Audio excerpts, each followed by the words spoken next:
Sri Sri printers Visweswara Rao.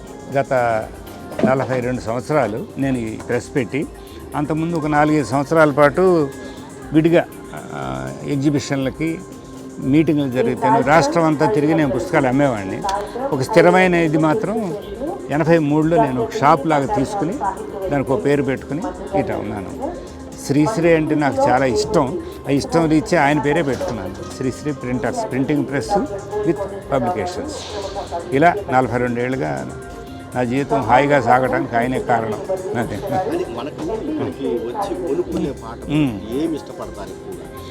కథలండి.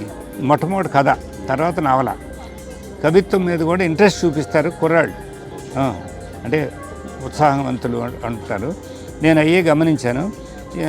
మా షాపులో కాకుండా బయట ఎడ్యుకేషనల్ బుక్స్ లేకపోతే రిఫరెన్స్ బుక్స్ ఎక్కువ పోతున్నాయి. పిల్లల పుస్తకాలు తల్లిదండ్రులు బాగా శ్రద్ధగా కొంటున్నారు. అవసరాన్ని గుర్తించారు. ఒక 10 ఏళ్ల క్రితం అట్లా లేదు. చాలా అడిగి మరీ కొంటున్నారు. పిల్లలు ఇలా వేసి కావాలంటే డబ్బులు ఇచ్చేస్తున్నారు. ఇంతకుముందు అయితే ఏడ్చేవాళ్ళు పిల్లలు కొనలేదని. ఇప్పుడు అట్లా లేదు, ఎడ్యుకేట్ అయ్యారు. సాహిత్యం మీద అభిమానులు ఉన్నారు, సాహిత్యాన్ని ప్రేమించేవాళ్ళు. ఆ బుక్స్ కొని చదవడానికి ఎందుకు పెద్దగా ఇంట్రెస్ట్ చూపించలేదు అంటే మనం వాళ్ళని ఏం బ్లేమ్ చేయకూడదు సార్. వాళ్ళు వచ్చి పుస్తకమే చేయేస్తే మనం ఇంకా 2 పుస్తకాలు చూపించాలి. అన్నిటినీ వాళ్ళు గమనించలేరు కదా. పొద్దున ఒక ఆయన కుర్చీ వేసుకుని ఇక్కడి నుంచి ఆ చివరి దాకా కుర్చీ మార్చుకుంటూ అటు వెళ్ళి ప్రతి పుస్తకం తిరిగి తీసి నా దగ్గర 10 కొన్నాడు. ఇవాళ నిన్న 6 కొన్నాడు. ఈ 10 రోజులు ఆయన చెప్పాడు ఎంత ఎత్తు మీద దొరుకుతున్నాయండి, మళ్ళీ రేపు వస్తాలండి అని వెళ్ళాడు. ఆ శ్రద్ధ ఏంటంటే ఈ 10 రోజులే కదా మనం వెతుక్కోవాలి అని ఉండాలి. అంత అందరికీ ఉంటుందని అనుకోను. అది మనం కలిగించాలి కూడా. ఆయన చేతిలో ఏమి 2 పుస్తకాలు ఉన్నాయో చూసి ఇంకా ఆ సైమల్టేనియస్గా దొరికే ఏంటో వాళ్ళకి చూపించాలి. నేను 2 ఏళ్ళుగా ఎక్కువసేపు నుంచోలేక కూర్చుంటున్నాను కానీ నా కార్యక్రమం అదే. చెప్పుకుంటే ఖచ్చితంగా కొంటారండి. ఊరికే చూసేళ్ళరు. ఈ మధ్యకాలంలో సాహిత్యం గురించి పెద్దగా పురకారాలు పట్టించుకోవట్లేదు. దాని మీద శ్రద్ధ తగ్గిపోయింది. ఇలా తగ్గటం కాదండి, మనం వాళ్ళకి నేర్పట్ల. మేము సాహిత్య మీటింగ్లు పెడతాం. సంవత్సరంలో నేను 4-3 పెడతా. 40 లోపాళ్ళు 1-2 వస్తారు. నేనే ఎవరైనా వచ్చినప్పుడు రేపు ఆదివారం నాడు రాకూడదు కాసేపు అని చెప్తాను. వస్తారండి. మళ్ళీ వాళ్ళ ఫ్రెండ్స్ని తీసుకొస్తారు. ఇప్పుడు నడుస్తుంది. అయితే చదువుకునే టైము, కాలేజీ టైంలో ఉంటాయి కదా, మనకేమో ఇది తప్ప ఇంకో పని లేదు. కానీ ఎంకరేజ్ చేస్తే వచ్చేస్తారండి. తెలియాలి, చెప్పాలి.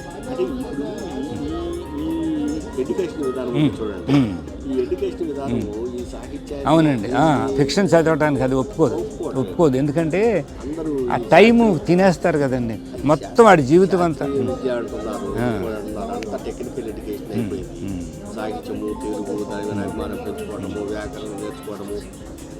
అదే 10th క్లాస్ వరకే మన పిల్లాడండి. వాడు ఇంటర్వ్యూ వచ్చాడంటే వాడి జీవితం నాశనం అయిపోయినట్టే. అంటే అంత ఒత్తిడి వాడి మీద. వాడికి అనవినే టైం ఉండదు, నిద్రపోయే టైం ఉండదు.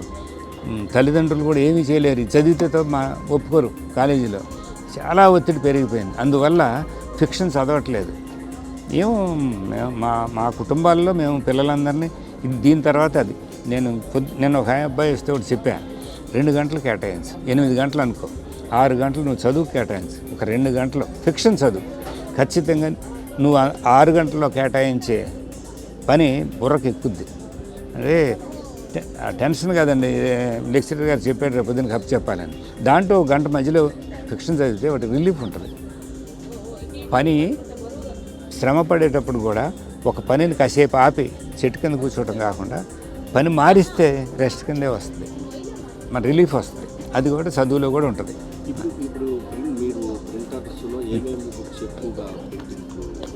నేను కథలు, కవిత్వం. ఒరిజినల్గా నేను ఒక 22 సంవత్సరాలుగా కవిత్వ వాల్యూమ్స్ చేస్తున్నానండి. ఇది 23, అది 20. ఇవి ఎవ్రీ ఇయర్ నేను సెలెక్టెడ్గా, అంటే కథ నవీన్ వేస్తాడు, నేను కవిత వేస్తాను. నవీన్ 36 సంవత్సరాలుగా వేస్తున్నాడు, నేను 23 సంవత్సరాలుగా. 22 పుస్తకాలు వచ్చినాయి ఇప్పటికీ. అది కాక మంత్లీ ఒక బులెటిన్ తెస్తాను కవిత అని పేరుతో. ఇదేమో వేరే పత్రికల్లో పడ్డ వాటి నుంచి మేము తీసుకుంటాం. సంవత్సరానికి. అది నెల నెల ఫ్రెష్ వేస్తాం మా దగ్గర నుంచి, చేతుల దగ్గర నుంచి మాకే వస్తాయి. అంటే పట్టణాన్ని వస్తాయి, 32 పేజీలు వేస్తాం. మేమే సెలెక్ట్ చేస్తాం. అందులో వేరు పత్రికలు వచ్చిన వాటిలోంచి మేము సెలెక్ట్ చేస్తాం. అంటే సెకండ్ అవుతుంది మాది, ఇదేమో ఫస్ట్ హ్యాండ్.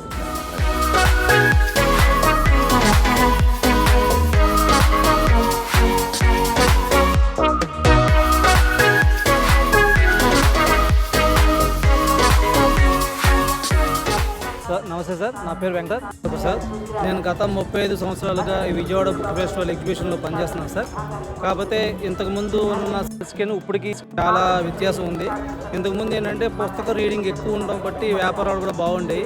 కానీ ఇప్పుడు ఈ ఫోన్, ఇంటర్నెట్ వీటి వల్ల ఏంటంటే పుస్తక రీడింగ్ బాగా తగ్గిందండి. అలాగే రంగనాథన్ గారి పుస్తకాలు ఒకప్పుడు దానికన్నా ఇప్పటికి తేడా ఏంటంటే ఈ జనరేషన్ గ్యాప్. ఆవిడ వయసు వాళ్ళు ఆ జనరేషన్ కొంత తగ్గడం, కొత్త జనరేషన్కి ఈవిడ రచనలు కొంతమందికి తెలియకపోవటం, దానివల్ల అంటే ఆ వ్యాపారాలు కొంత వ్యత్యాసం కనిపిస్తుంది సార్. నవల్సే సార్, రంగనాథన్ గారు నవల్సే ఎక్కువ పోతాయి మా దగ్గర. మాది అసలు మెయిన్ పుస్తకాలే, మిగతా అదర్స్ కూడా తక్కువ, ఈవిడ మీద తక్కువ పోతాయి అన్నమాట. జనరల్గా కూడా జనాలు అదే జనరల్ అంటే అసలు బుక్ రీడింగే తగ్గింది సార్. ఎందుకంటే ప్రతిదీ ఫోన్ పీడిఎఫ్లని అవన్నీ రావడం వల్ల పుస్తక రీడింగ్ తగ్గింది. ఆ ఉన్నాటిలో బాగా చదివేట్లో మాకు రంగనాథన్ గారి పుస్తకాలు బాగా పోతాయి. ఒకప్పుడు హెల్త్ పుస్తకాలు బాగా పోయాయండి. ఆ హెల్త్ ప్రతిదీ ఫోనే కదా మనకు, అసలు ప్రతిదీ పోయిందంటే ఫోన్ చూసుకోవడం, దాంట్లో రెమెడీస్ చూసుకోవడం, ఫాలో అవడం. అదివరకు అంటే వంటల పుస్తకాలు కానీ, ఆరోగ్య పుస్తకాలు కానీ, జ్యోతిష పుస్తకాలు కానీ ప్రతిదీ పుస్తకమే కొనుక్కునేవాళ్ళు. కానీ ఇప్పుడు అలా లేదు పరిస్థితి. ప్రతిదీ ఫోన్, పొద్దున్నే రాగానే పంచాంగం చూసుకోవడం, లేకపోతే ఏదైనా హెల్త్ ఇష్యూస్ ఉంటే ఫోన్లో చూసుకోవడం, ప్రతిదీ ఫోన్ చూసుకోవడం వల్ల బుక్ పర్చేజ్ అనేది తగ్గిపోయింది. ఈ కథలు తర్వాత ఈ నవల పరిస్థితి ఎట్లా ఉంటుంది? నవల్స్ పర్వాలేదండి. ఇప్పుడు కొత్తగా కొంతమంది జనరేషన్ నవల్స్ మీద ఇంట్రెస్ట్ పడుతున్నారు కాబట్టి కొంత రంగనాథన్ నవల్స్ పోతున్నాయి. కథలు కూడా పిల్లలకి, అంటే వాళ్ళకి ఇంగ్లీష్ మీడియం పిల్లలకి తెలుగు కథలు తెలియదు కాబట్టి ఆ తెలుగు పుస్తకాలు కొంత చదువుకుంటారు, చూసుకుంటారు.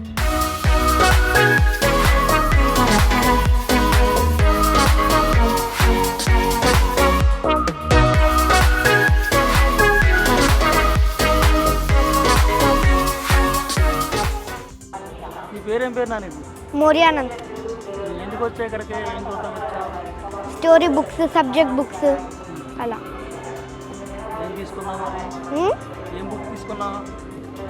ఇప్పుడు అన్నీ చూసి మళ్ళీ తర్వాత వచ్చి సెలెక్ట్ చేసుకుంటాను. ఏం నచ్చినాయి దాంట్లో? ఏం చూసావు? చెప్పు. దీంట్లో అది హిస్టరీ అలా, స్టోరీస్ అంతే. హిందీ స్టోరీస్ కాదు, writing.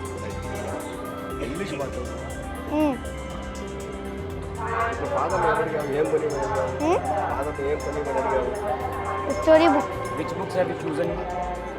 History story books, Telugu story books అవి. Which all books did you see go through? Anatomy and astronomy. ఇంకా స్టోరీ బుక్స్ తెలుగులో ఒక సిరీస్. నా పేరు రుక్మాజీ రామానుజన్. బుక్ ఫెస్టివల్కి ప్రతి ఇయర్ వస్తూ ఉంటాం. మా బాబుకి బుక్స్ అంటే బాగా ఇంట్రెస్ట్. మేము ఎంకరేజ్ చేస్తాం, ఎందుకంటే డిఫరెంట్ బుక్స్ చూస్తూ ఉంటే వాళ్ళకి నాలెడ్జ్ మీద ఇంకా ఇంట్రెస్ట్ పెరిగి ఏ బుక్ చదవాలి అనేది ఇయర్ లాంగ్ ఏ బుక్ కొనాలని కూడా ప్లాన్ చేసుకుంటుంటారు. సో ఇక్కడ డిఫరెంట్ వెరైటీస్ ఆఫ్ బుక్స్ చూసి ఇంకా ఇంట్రెస్ట్ పెరుగుతుంది అన్నమాట, చదవాలి రాయాలి అనే ఇంట్రెస్ట్. ఇప్పుడు సాధారణంగా పిల్లలు ఈ ట్యాబ్లు, ఈ సెల్ ఫోన్ వీళ్ళకి బుక్స్తో అటాచ్మెంట్ పెరిగిన పిల్లలకి ఇంట్లో డిసిప్లిన్ విషయంలో కానీ, నాలెడ్జ్ ఎక్విజిషన్లో కానీ, గ్రాస్పింగ్ పవర్లో కానీ చాలా డిఫరెన్స్ ఉంటుంది. అదే ట్యాబ్స్, మొబైల్స్, యూట్యూబ్ మీద ఇంట్రెస్ట్ పెరిగిన పిల్లలకి అవన్నీ డౌన్ అవుతూ ఉంటాయి. అందరూ కూడాను ఇలాంటి ఎగ్జిబిషన్స్ లాంటి ప్లేసెస్ తీసుకొచ్చి, లైబ్రరీస్ లాంటి ప్లేసెస్ తీసుకువెళ్తే పిల్లల్లో బుక్స్ మీద ఇంట్రెస్ట్ బాగా పెరుగుతుంది, వాళ్ళ ఫ్యూచర్ ఆటోమేటిక్గా బ్రైట్ అవుతుంది. ఇక్కడ మేము ఎక్స్ప్లోర్ చేస్తూ ఉంటాం.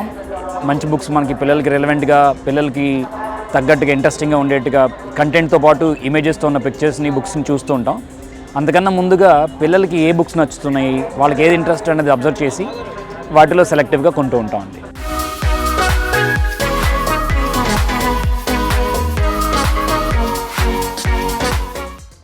లక్ష్మయ్య, కార్యదర్శి, విజయవాడ పుస్తక మహోత్సవం. 37వ పుస్తక మహోత్సవం జనవరి 2 నుంచి జనవరి 12 వరకు ఇందిరాగాంధీ మున్సిపల్ స్టేడియంలో జరుగుతున్న విషయం తెలుసు మీకు.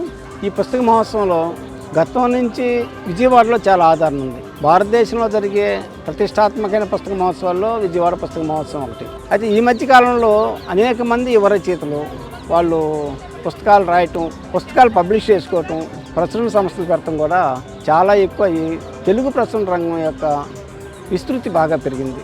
అంతేకాదు రచనలో కూడా చాలా మార్పులు వచ్చినాయి. ఈ మధ్యకాలంలో ట్రాన్స్జెండర్ మీద కానీ, పర్యావరణం మీద కానీ, మహిళల మీద, అట్లాగే దళితులు, గిరిజనులు, బీసీ సాహిత్యం, అట్లా వాళ్ళ సొంత సాహిత్యం, సొంత జీవితం గురించి చెప్పుకోవటం అనేది చాలా ఎక్కువైంది. అందుట్లో భాగంగానే బాగా యూత్ ప్రచురణ రంగంలోకి వచ్చి చాలా బాగా రాస్తున్నారు, ప్రమోట్ చేస్తున్నారు సాహిత్యాన్ని కూడా. ఇది గత 5-6 సంవత్సరాల నుంచి ఉన్నటువంటి ప్రత్యేకత అనమాట. అంటే ఈ మధ్యకాలంలో యూత్ తెలుగు సాహిత్యం కంటే కూడా ఇంగ్లీష్ పుస్తకాలు ఎక్కువ చదువుతున్నారు. తెలుగు సహజంగానే పిల్లలు ఈ మధ్యకాలంలో ఇంగ్లీష్ మీడియం ఎక్కువ చదువుతున్నారు కాబట్టి ఇంగ్లీష్ లిటరేచర్ ఎక్కువ చదువుతున్నారు. వాళ్ళు ఇంగ్లీష్ లిటరేచర్ చదివిన వాళ్ళు కూడా తెలుగు చదవడానికి ప్రయత్నం చేస్తున్నారు.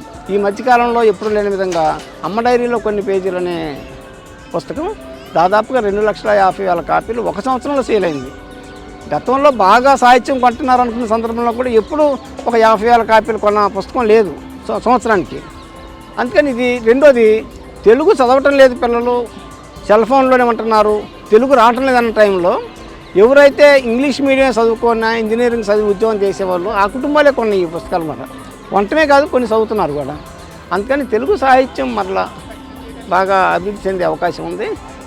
గతం కంటే కూడా బాగుందన్నది నా అభిప్రాయం. లాస్ట్ ఇయర్ స్టాల్స్ ఎందుకు పెట్టారు, ఇప్పుడు ఎన్ని వచ్చాయి? గత సంవత్సరం కరోనా తర్వాత స్టాల్స్ బాగా తగ్గినాయి.